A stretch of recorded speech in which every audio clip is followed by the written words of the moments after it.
BJP కార్యాలయంలో LAT Maheshwar Reddy మీడియాతో మాట్లాడుతున్నారు. లైవ్ చూద్దాం. కూడా ఇన్వాల్వ్ అయి ఉన్నది.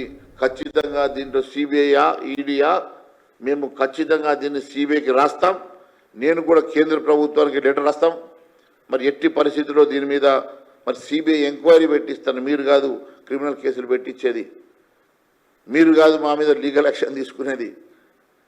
వాస్తవం ఏందో వెలుగు తీయడానికి కేంద్ర ఏజెన్సీ నుంచి పూర్తి ఇన్వెస్టిగేషన్ చేయించే విధంగా నేను మరి ప్రధానమంత్రి గారికి హోంమంత్రి గారికి నేను ఖచ్చితంగా లేఖ రాయబోతున్నా.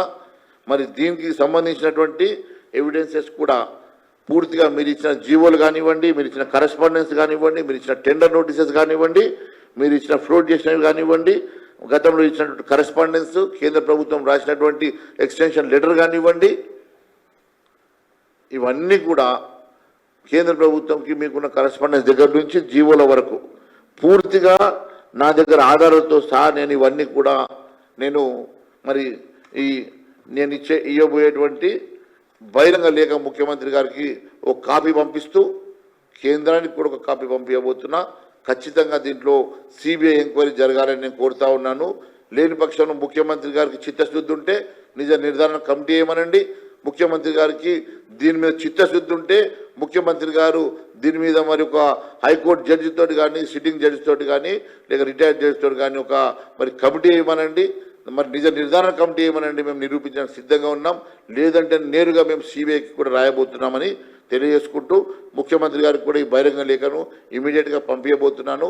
మేము ఒకటే డిమాండ్ చేస్తూ ఉన్నాను. దీంట్లో జరిగే అవకతవకల మీద, దీంట్లో జరిగే అవినీతి మీద, దీంట్లో జరిగేటువంటి మరి పూర్తిగా మరి అవినీతిలో కూరుకుపోయినటువంటి మరి సివిల్ సప్లైస్ మరి వ్యవస్థలో ఉన్నటువంటి మరి అంశాల మీద మీరు మాట్లాడి దీన్ని ఎట్లా రెక్టిఫై చేస్తామో చెప్పాల్సిన బాధ్యత మీ మీద ఉంది. ఒకవేళ గతంలో ఏదైనా అవకతవకలు జరుపుకుంటే మేము రెక్టిఫై చేస్తామని ముందుకు రావాలా తప్ప మరి ఇట్లా భయభ్రాంతులు పెడితే భారతీయ జనతా పార్టీ ఎప్పుడు భయపడదు. భారతీయ జనతా పార్టీ నాయకులు ఎప్పుడు కేసులకు భయపడరని మరొకసారి తెలియజేసుకుంటూ ధన్యవాదాలు తెలియజేస్తున్నాను. ఈ వీడియో మీకు నచ్చినట్టయితే లైక్ చేయండి, 10 మందికి షేర్ చేయండి. అలాగే కామెంట్ల రూపంలో మీ అభిప్రాయాలను మాతో పంచుకోండి. Nationalist hub group of channels ను సబ్స్క్రైబ్ చేసుకుని తెలుగునాట జాతీయవాద జర్నలిజాన్ని ప్రోత్సహించండి. ఈ వీడియో కింద ఉన్న బెల్ ఐకాన్ పై క్లిక్ చేయడం మర్చిపోవద్దు.